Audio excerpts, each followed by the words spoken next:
New documents published on the Canadian government's own Contracts and Tenders website reveal that Canada's proposed Beijing embassy campus upgrade must now appeal to environmentalists and China's, quote, social fabric.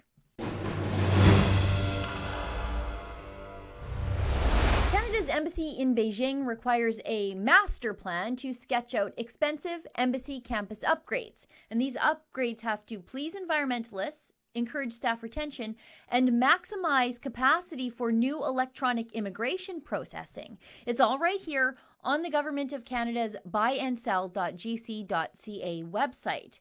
Our country's Beijing mission is experiencing, quote, major growth over the last 10 years. Yeah, I bet it is. And as such, it now requires renovation and redevelopment. And friends, it better be green. A 50-page request for an architectural and engineering proposal was uploaded by Minister François-Philippe Champagne's Global Affairs Canada. It identifies the need for, quote, space optimization to be conducted over the next 20 years at the compound. Or, as the request frames it, the ministry seeks to enhance its presence through excellence in its missions abroad. Requirements for the master plan are basically to not run afoul of the communists in China and to virtue signal to the green movement, who seem to care more about carbon emissions than they do about human rights. Look at this. Be respectful of the urban landscape and cultural and social fabric.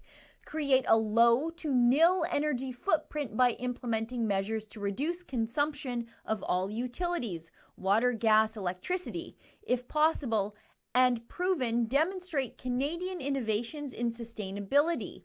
Implement opportunities to green overall operations. Weird flex, but okay, given that China is still the world's largest consumer of coal. Now, aside from practical considerations like physical renovations, these documents are full-on nonsensical design jargon. Look at this.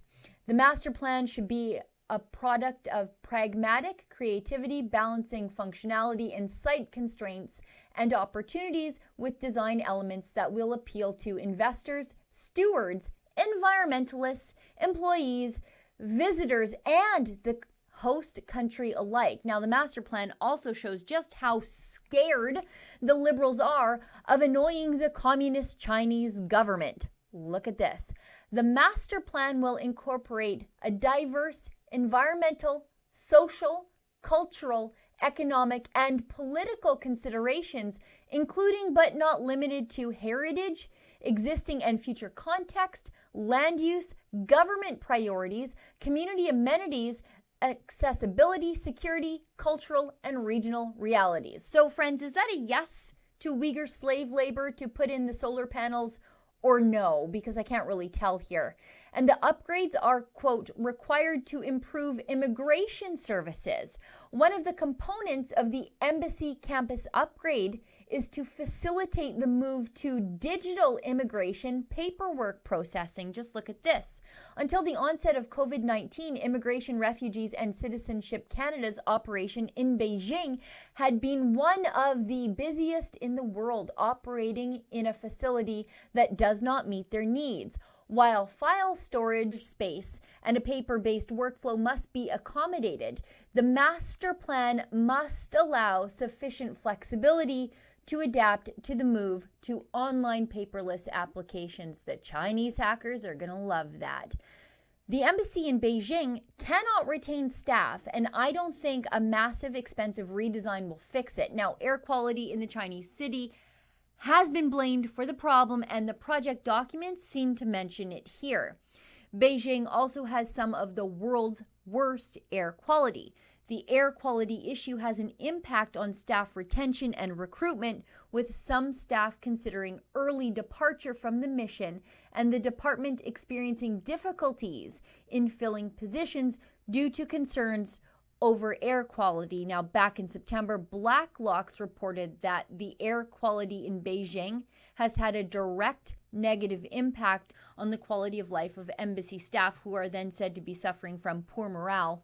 But I don't think that's the real reason for the poor morale or the real reason the government is having a bit of a problem finding diplomats to man the embassy and thus take home six-figure salaries. I think it's a lot simpler. It's distrust and fear of the Chinese government and knowing Justin Trudeau is too dumb to help you if something bad happens.